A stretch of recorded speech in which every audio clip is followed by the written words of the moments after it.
Là, on est en pleine construction, donc la construction va bien, on n'a pas de retard, on est dans les temps. C'est un bâtiment, c'est un contrat de 5,2 millions de dollars. Donc là, présentement, ce qu'on est rendu, on a la structure de métal qui est montée. Puis là, ce qu'on voit ici à ma droite, c'est la grande salle qu'on appelle. C'est une salle multifonctionnelle qui va pouvoir contenir jusqu'à 250 personnes. On a toutes les commodités qui vont venir avec ce qu'on a besoin pour une salle lors de réception, de soirée ou d'événement. Et par la suite, dans l'autre partie, plus à l'ouest, c'est 2 étages. C'est sur 2 étages. Là, c'est des locaux qu'on va avoir qui vont pouvoir avoir entre 25 et 60 personnes sur 2 étages. Ça aussi, on va pouvoir avoir des plus petits événements ou nos activités qu'on a avec nos membres de la communauté. Donc, c'est ça, les organismes communautaires, la plupart vont venir ici ou certains vont venir ici? Oui, la plupart vont être appelés à venir ici, tenir nos activités. Donc, c'est le but premier de notre bâtiment, notre nouveau bâtiment qui remplace l'ancien qui était le Centre Gérard Miotto. Donc, là, on va ramener tous nos organismes dans ce bâtiment-là. Et qui est en charge du chantier ici pour justement le nouveau centre? Bien, là, c'est une compagnie qui s'appelle Côté et Fils qui a qui a été le meilleur soumissionnaire lors de l'appel d'offres qu'on a obtenu sur le SEAO. Là. C'est nous autres, on va sur un site du gouvernement et on envoie nos soumissions là-dessus. Vous parlez de l'échéancier tantôt, ça va bien. On prévoit l'ouverture pour quand si ça continue comme ça? Bien, normalement, ça devrait être décembre-janvier. Donc, c'est ça. Présentement, c'est ça. À chaque étape, on a une inquiétude sur des retards ou pas. Mais aller jusqu'à maintenant, ça va bien. Tout rentre dans l'ordre. Les équipes débarquent au bon moment. Comme on parle de la couverture, le gros enjeu, c'était la structure du départ. Mais à fin de compte, elle est rentrée dans les temps. Donc, on a eu toutes les équipes pour la monter. Et là, on est présentement en train de faire la couverture. Donc, c'est un autre aspect majeur parce qu'après, on ferme tous les murs et on continue le travail à l'intérieur. Et donc, c'est 2023 que vous visez pour que ça puisse être opérationnel pour tout le monde? Oui, oui, absolument, 2023. Puis je peux vous dire qu'en 2023, là, on travaille déjà sur l'autre phase. Donc, parce que qu'il faut comprendre, c'est qu'on refait totalement l'aménagement on dit du centre de loisirs, mais du parc des loisirs. Par la suite, l'an prochain, ce qui va arriver, c'est une nouvelle piscine, des jeux d'eau, des parcs aussi, le parc pour les jeunes et les moins jeunes, qui va être aménagé au côté ouest du bâtiment. Donc ça va venir dans un deuxième temps l'an prochain. Là, présentement, on réalise les plans et devis. Et là aussi, on va aller en appel d'offres public pour la réalisation. Puis la troisième phase, bien, ça va être la finalité, ça va être la partie, on va dire, plus hivernale. Bon, pour prévoir la patinoire, on va avoir une patinoire qui va demeurer en place à l'année longue. Donc, c'est ce qu'on est en train de travailler aussi. Ce qui va donc être retiré, c'est la piscine actuelle, c'est le centre Gérard Miotto et bien sûr le terrain de balle qu'on ne verra plus comme il était avant. Oui, c'est ça, l'aménagement du parc. Le skatepark est prévu d'être réaménagé aussi. La piscine qu'on connaît aujourd'hui va être détruite.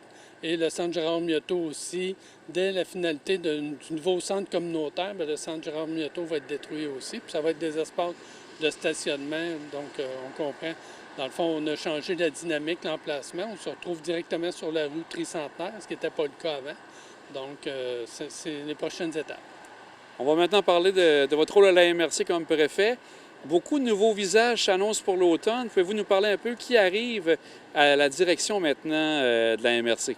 Oui, bien, on a eu un départ à la retraite, M. Michel Bélanger, qui était le directeur général. Donc, on a été très chanceux parce qu'à l'interne, on a été bon de combler les postes et de faire un genre de chaise musicale. Donc, on avait Jean-François Guillot, qui était directeur adjoint, qui est rendu directeur général de la MRC.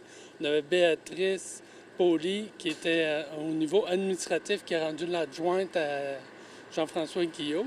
Et on a Gabrielle Rivard, elle, qui prend la partie aménagement, qui était déjà dans notre organisation. Donc, tous ces gens-là se joignent à l'administration et fait qu'on a été bon pour remplacer par l'interne nos gens dans l'administration de la MRC.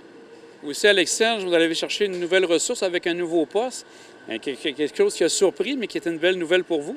Oui, on est très contents. Dans le fond, on a procédé à l'embauche de Mme Marie-Ève Lachance, donc qui va être une conseillère en développement social.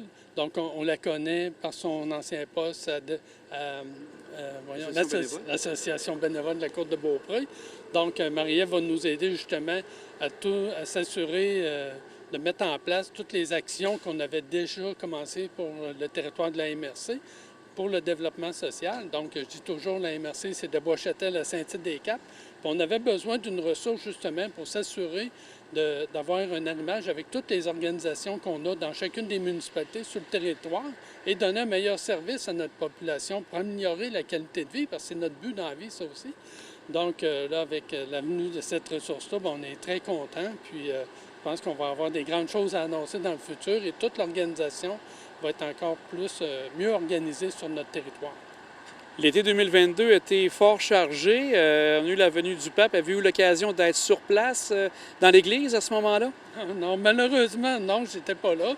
J'étais de tout cœur avec eux, par contre, mais on comprenait que c'est une activité qui voulait un pardon, un rassemblement. Donc, on a laissé la place à ceux qui étaient invités à la demande. Mais on a contribué au succès. Toutes les municipalités, on a été impliqués, on était contents. Donc, ça a été une belle activité qui s'est bien déroulée chez nous. On est bien contents.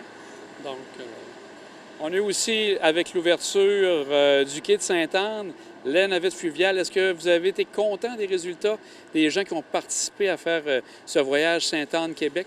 Oui, je suis très content. Dans le fond, le quai de Sainte-Anne, c'est une démarche qu'on avait fait depuis longtemps. Donc, dans le plan de développement durable de la MRC de la Côte de Beaupré, là, on voit le résultat.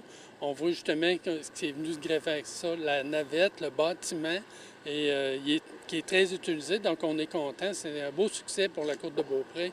On en est très fiers. Dans les derniers temps, on a parlé très sommairement, c'est en voie de se travailler, la carte électorale. Il risque d'avoir des changements pour tout ce qui touche la partie fédérale. Est-ce que pour la Côte, actuellement, il y a quelque chose de particulier?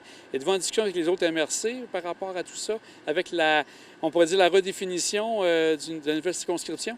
Bien, honnêtement, non, pas vraiment. J'ai vu des MRC, plus dans Charlevoix, qui peuvent avoir une certaine résistance. Mais nous, de notre côté, on ne voit pas nécessairement un enjeu majeur pour ce qui est.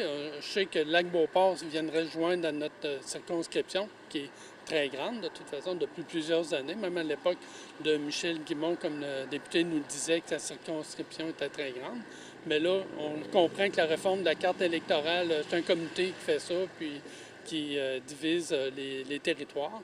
Donc, on va voir les résultats, mais on ne s'est pas penché plus que ça sur la nouvelle carte.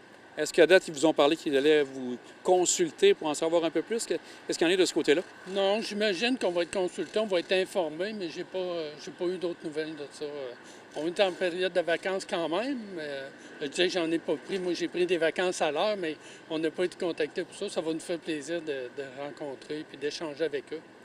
Pour 2022-2023, la MRC, est-ce que vous voyez actuellement des grands projets que vous pouvez déjà annoncer ou c'est une continuité de ce qui est fait présentement? Oui, c'est une continuité. Puis, je veux dire, avec la nouvelle organisation, on se rappelle qu'on a un nouveau conseil des maires qui va faire, ça va faire 1 an qu'on est ensemble. Donc là, les orientations vont plus s'orienter sur la nouvelle vision, mais avec la stratégie qu'on s'est donnée de développement et d'aménagement du territoire, c'est tout le temps une ressource qui continue. Donc, on continue nos projets, puis ils vont arriver chacun à leur tour, comme le développement durable qu'on avait fait, puis la nouvelle ressource qu'on vient d'engager. Bien, ça, c'était une prédiction qu'on avait faite. C'est une évolution de la MRC qu'il fallait faire. Bien, Monsieur Lefrançois, on vous souhaite un bel automne, autant pour la MRC que pour l'Ange Gardien, puis on a bien hâte de voir le résultat final. Merci. Je vais vous inviter à venir faire le tour du propriétaire dès qu'on va faire l'inauguration. Un grand merci. Merci.